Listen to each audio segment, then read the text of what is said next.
I'm learning that like consistency is a really good thing, not like, oh, you need to upload this many times a day, because the time is good, but you also need to be consistent with you getting better at the thing that you're working on.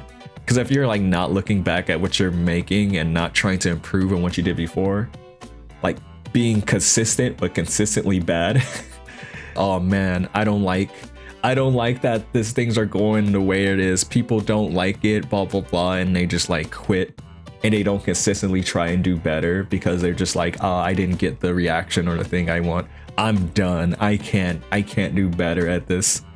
It's rough. You have to be critical on yourself. Put time to being consistent of focusing on something that you enjoy, even if like at the moment you don't gain anything out of it other than like, you know, self-satisfaction. Because eventually, if you keep being consistent with it, working on it more, who knows, you could probably make money off of it. That's how I made money off of like my 2D art for like live 2D stuff, and also made money off of 3D stuff. Because I stayed consistent with trying to improve. Take breaks every now and then, you know, mental health is a good thing. You should take a break if you're getting burnout. But yeah, like that would be sick, right? Like if all of our like things we do for fun, we can make money off of. And that's what I want for people.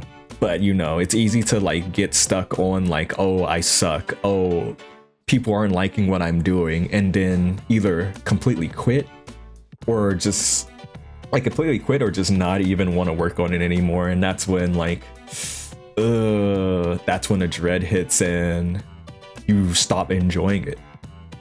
And then who knows, if you would have kept going, you could have made it big somewhere. I quit when I was making my first model based off of one of my old live 2D things, my first 3D model. I sucked at fingers and toes. I didn't that sounds fucked up. I sucked the fingers and toes. No, I was really bad at making fingers and toes, I think phalanges. And I quit that model. I completely quit. I quit for like months, and then I came back, worked on a new Vtuber model, and then there was a time where Henya, the new Vtuber, debuted, and one of her like things, she said like, oh, I kind of want a 3D concert one day, and I was like, I want to make a 3D model right now. So I just worked on that. I worked hard on it, and it was the first model I made for someone else, and people really liked it. And I only got to that point because I didn't give up, and I kept trying to be consistent with making modeling. And that started my whole 3D modeling journey, because I realized people really liked what I did, and I could keep on working on that. And I did that, and that's how I've earned money for my commissions. Because again, sometimes people deal with they're consistent, but they just do whatever, and they don't think of like, oh, I could do better here. Or even like, oh, this part I did right here is really good. Maybe I should repeat that little trick I did into the next thing. But that doesn't happen. Sometimes people just go like, I hate this. I don't want to improve. I give up. Dude, I'm kind of like that too with art. It's a good thing to just focus on what you enjoy.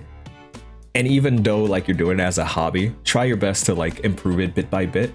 Because like, that's the goal, right? Having that hobby that you want to improve in, and improve in to the point where you can even potentially have a bunch of eyes on it, or even make money from it. Like, that's super cool. But that's only going to work through being consistent, not only in like how much you do the thing, how much you upload, but consistent in also your improvement. Because again, just making stuff without improvement, consistently being bad, at the end of the day, what's the point?